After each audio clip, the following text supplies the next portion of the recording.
نگران وفاقی کابینہ کی تشکیل کا نوٹیفیکیشن جاری۔ وزیراعظم آفس نے وفاقی وزراء اور مشیروں کو سونپے گئے قلمدانوں کا نوٹیفیکیشن جاری کیا۔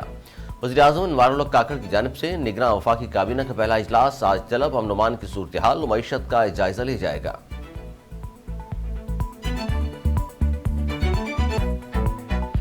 نگران وزیر اعلیٰ بلوچستان کے تقرر کے لیے پارلیمانی کمیٹی کا اجلاس آج دوبارہ ہوگا۔ گزشتہ روز نگران وزیر اعلیٰ کا تقرر نہ ہو سکا اور اجلاس بے نتیجہ ختم ہوا تھا۔ پارلیمانی کمیٹی آج کسی امیدوار پر متفق نہ ہو سکی تو معاملہ الیکشن کمیشن کے پاس چلا جائے گا۔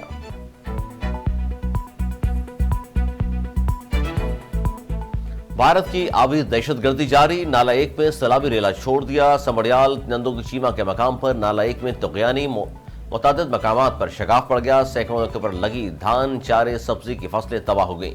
تیز بہاؤ سے سڑکیں پانی میں بہہ گئیں۔ متعدد دیہاتوں کو جانے والے راستے منقطع۔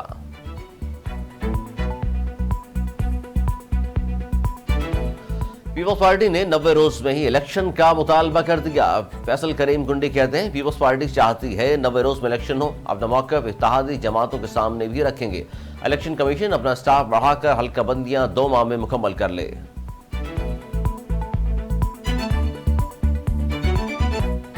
پیپلز پارٹی کے بعد پاکستان تحریک انصاف نے بھی الیکشن کمیشن کا حلقہ بندیوں کا شیڈول مکمل طور پر مسترد کرتے ہوئے اسے عدالت عظمیٰ میں چیلنج کرنے کا اعلان کر دیا۔ پی ٹی آئی کے ترجمان کی جانب سے جاری بیان میں کہا گیا کہ الیکشن کمیشن کا حلقہ بندیوں کا شیڈول آئین سے انحراف اور بدنیتی پر مبنی ہے۔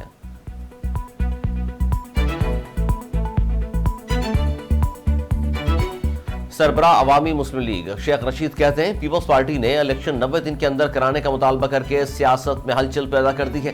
ایسے لگتا ہے صرف نون لیگ ہی الیکشن میں تاخیر کی حامی رہ جائے گی، باقی سب پارٹیاں 90 دن الیکشن کرانے پر اکٹھی ہو جائیں گی اور سپریم کورٹ کا دروازہ بھی کھٹکھٹائیں گی۔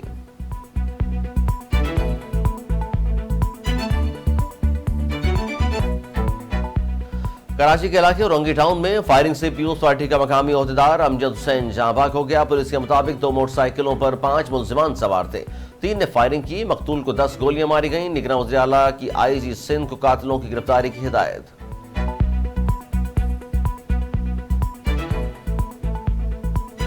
نگراں وزیر خزانہ ڈاکٹر شمشاد اختر نے معاشی ڈسپلن یقینی بنانے کے عزم کا اظہار کر دیا۔ کہتی ہیں سرمایہ کاری کے فروغ کے لیے کوششیں تیز کی جائیں گی۔ ڈاکٹر شمشاد اختر نے معاشی عدم مساوات دور کرنے کے لیے بھی کام کرنے کے عزم کا اظہار کیا۔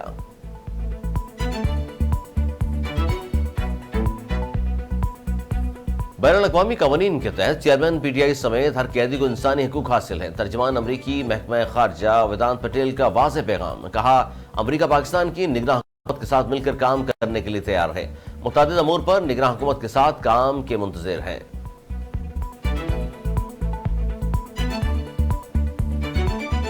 اور شاہد آفریدی کی امریکہ میں بھارتی اداکار سنیل سیٹھی سے ملاقات۔ سابق کپتان نے سنیل سیٹھی سے کہا آپ کو ٹی وی پر دیکھا ہے۔ سنیل سیٹھی سے اپنی بیٹیوں کی ملاقات بھی کروائی۔ دونوں شخصیات نے خوشگوار انداز میں ملاقات اور گفتگو کی۔